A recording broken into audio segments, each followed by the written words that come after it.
Mr. Speaker. In short, the pandemic is over. It's time for federal employees to go back to the office. You know, I find it interesting in this debate, one of the things that's occurring right now is that the president's budget is due next week. We're in the middle of this calamity around debt ceiling that the president, by the way, has led us to. His budget's due next week, and he's telling everybody he needs another month. I wonder if this is because some of his own budget staff aren't in the office.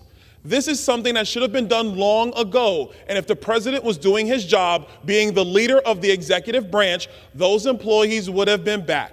And since Congress is the body responsible for appropriating funds to the executive branch, and the president does not do his job of making sure it's working effectively, then Congress does have a responsibility to make sure that these employees come back and get back to work, like has been happening here in the People's House. A couple of things. It's already been said about the IRS delays. Right now, it's shocking that it takes 2 to 4 months to get assigned an agent. And if you call the IRS, you won't get a call back for 4 weeks. It's also important to understand that right now it takes 30 days for USCIS to respond to a congressional inquiry. There are many backlogs at the VA, some of them almost 2 years, 197,000 backlogs. How is that affecting the men and women who have served our country with honor and with dignity? Mr. Speaker, this is simple stuff. Most of the American people have gone back to work.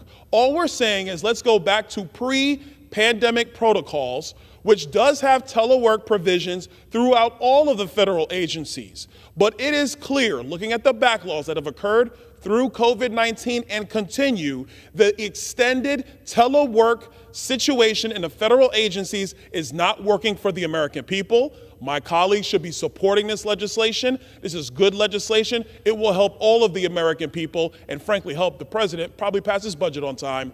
I yield back. Gentleman from Massachusetts reserves, and the gentleman from Texas is recognized. Thank you, Mr. Speaker. I yield 2 minutes to my friend, Mr. Donalds from Florida.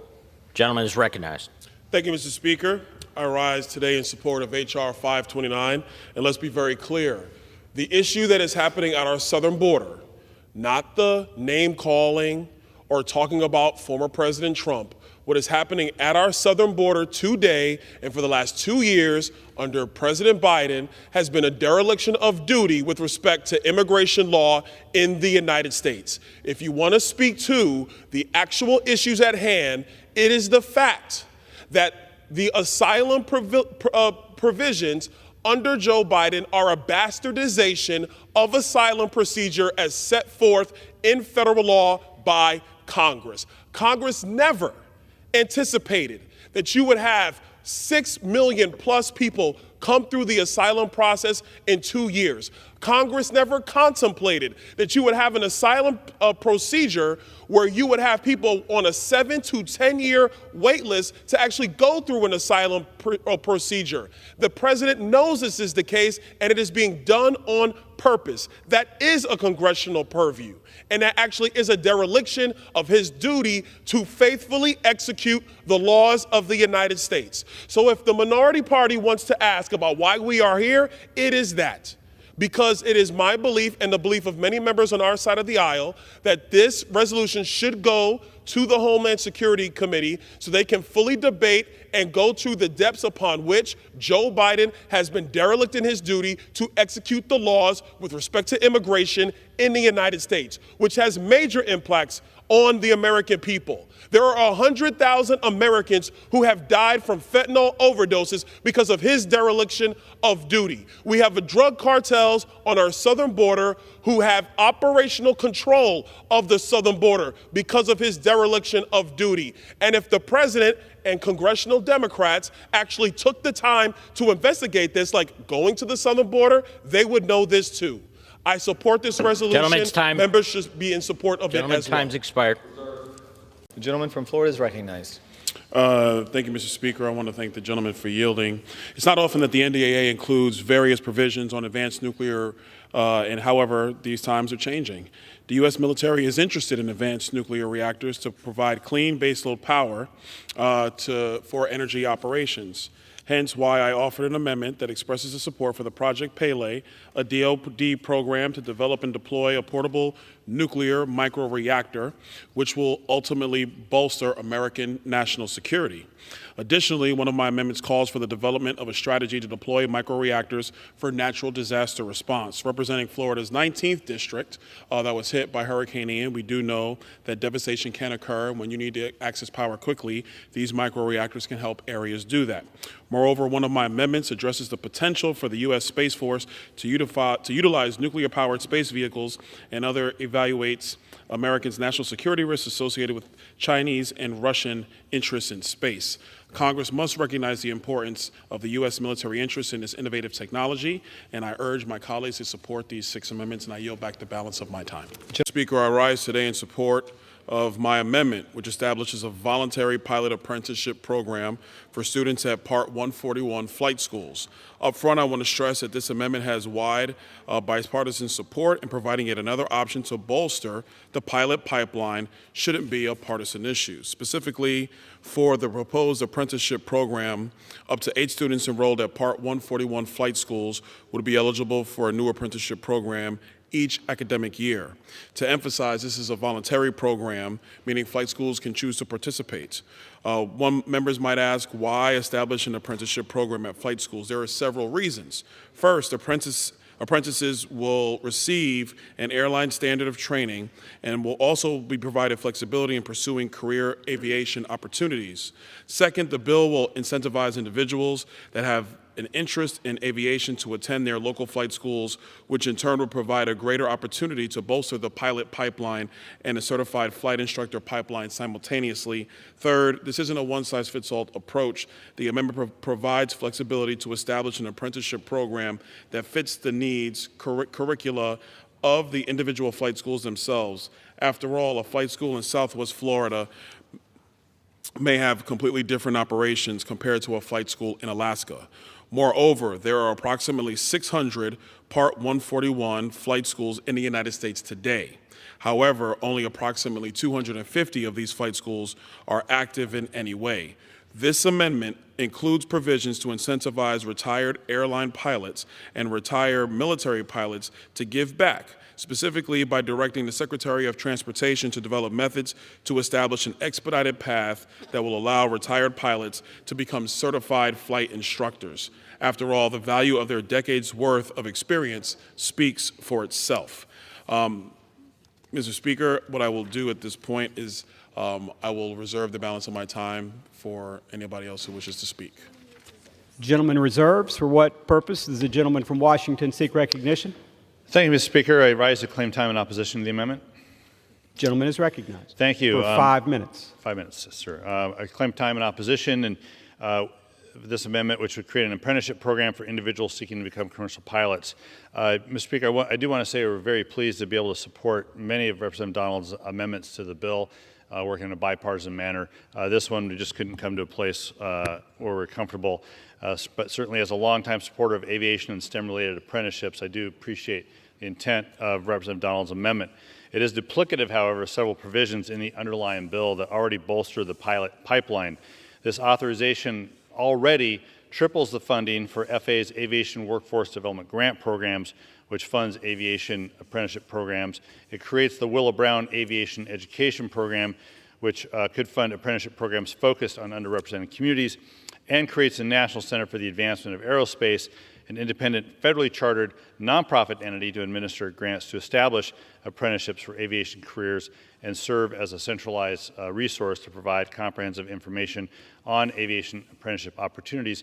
And we earlier adopted an amendment in the en bloc amendment that was sponsored by Representative Schreier and Gooden to help veterans transition into the commercial pilot world. Apprenticeships are already well covered in this underlying bill.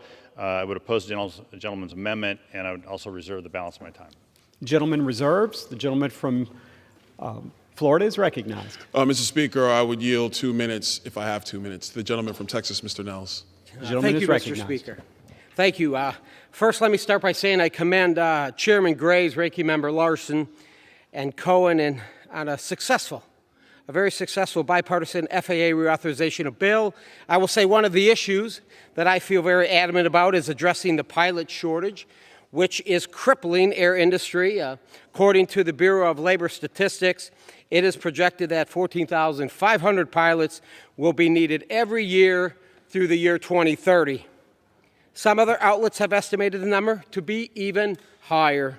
And for this reason, I am proud to co-sponsor the Pre-Pilot Pathway Act by my friend Byron Donalds.